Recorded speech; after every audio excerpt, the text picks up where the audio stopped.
Il est 8h24. Hervé Gattegno, bonjour. Bonjour. Polémique à propos de l'émission de France 2, des paroles et des actes. Marine Le Pen est l'invitée de cette émission ce soir. Certains disent, ça y est, elle est sans cesse invitée. C'est la 5e fois. Oh, je connais ça. Hein. Je connais ça. Oh que oui. Et même à tort, on nous a accusé ici à tort d'inviter trop souvent Marine Le Pen alors qu'elle était invitée. On va en parler. Moins souvent d'ailleurs qu'ailleurs. Bon, le PS et les Républicains ont protesté auprès du CSA et la chaîne organisera finalement un débat entre la présidence du FN et ses deux principaux adversaires dans le Nord Picardie. Votre parti pris pour affronter Marine Le Pen. Le meilleur moyen est de la laisser parler.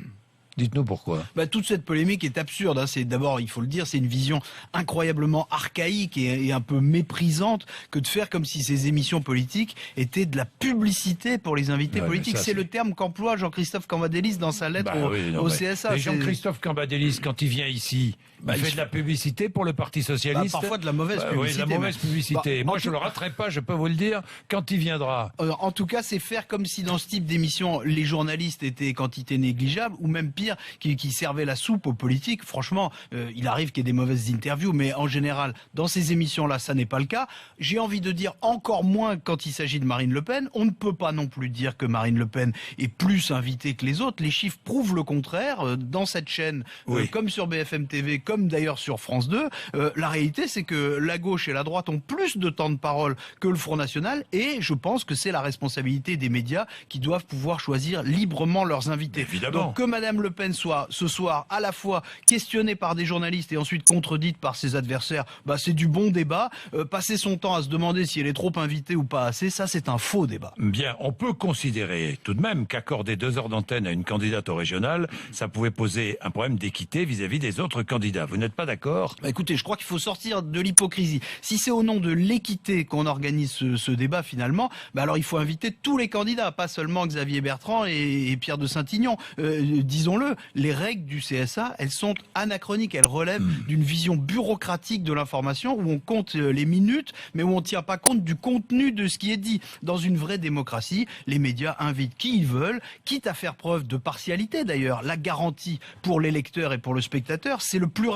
Si France 2 invite Marine Le Pen, c'est parce qu'elle fait de l'audience, mais on a le droit de regarder une autre chaîne. On peut regarder RMC Découverte par ailleurs. Et ceux qui la regardent ce soir, ils n'auront pas tous le même avis sur ce qu'elle dit. Ils vont pas tous aller voter pour elle à la queue leu-leu. Parce que il ne faut jamais l'oublier, quand un politique fait une grande émission, il peut aussi faire une mauvaise émission. Mais alors, à votre avis, d'où vient le fait qu'on entend toujours, chaque fois qu'il se passe quelque chose, ça va faire le jeu du Front National ? Parce que c'est souvent vrai, Jean-Jacques, mais pas toujours. Donc, moins qu'on ne le dit. Le fait est que le Front National est un parti qui se contente presque exclusivement de critiquer ce qui est fait ou ce qui a été fait par les gouvernements successifs. Or, pour les Français, quel que soit le gouvernement, il y aura toujours trop de chômeurs, trop d'insécurité, trop d'impôts. On peut le comprendre. Avec Marine Le Pen, c'est toujours un peu il y a qu'à faucon, c'est-à-dire fermer les frontières, mais comment ? Sortir de l'euro, mais à quel prix ? Est-ce qu'elle veut chasser les immigrés, les étrangers qui sont déjà en France ? Elle ne dit pas comment. Il y a plus de proclamations que d'explications dans ce que dit le Front National. Le Front National, c'est d'ailleurs aussi le seul parti qui ne propose ni économie budgétaire, ni hausse des impôts. Au fond, les seules recettes qui l'intéressent, ce sont les recettes électorales. Tous les sondages donnent Marine Le Pen qualifiée au 2e tour de la présidentielle. Dans ces conditions, est-ce que la capacité des autres candidats à l'affronter ne va pas devenir l'un des enjeux de la campagne ? Oui, c'est d'ailleurs déjà un des enjeux de la campagne régionale, avec des stratégies différentes. Il y a ceux qui veulent se démarquer du Front National pour s'opposer à ses idées, et ceux qui cherchent à le concurrencer sur certains sujets pour attirer ses électeurs. On voit que la droite et la gauche essayent de combiner ces deux effets, mais avec des résultats différents. Dans tous les cas, ça n'est certainement pas en contestant au Front National son temps de parole qu'on peut l'affronter. Au temps de Jean-Marie Le Pen, vous savez, il y avait un vieux slogan du FN qui disait Le Pen dit la vérité, on le bâillonne. C'était faux, mais c'était assez efficace comme slogan. Aujourd'hui, c'est bien parce que Marine Le Pen ne dit pas toute la vérité qu'il faut la laisser parler et éventuellement la contredire. Bien, merci Hervé Gattegno.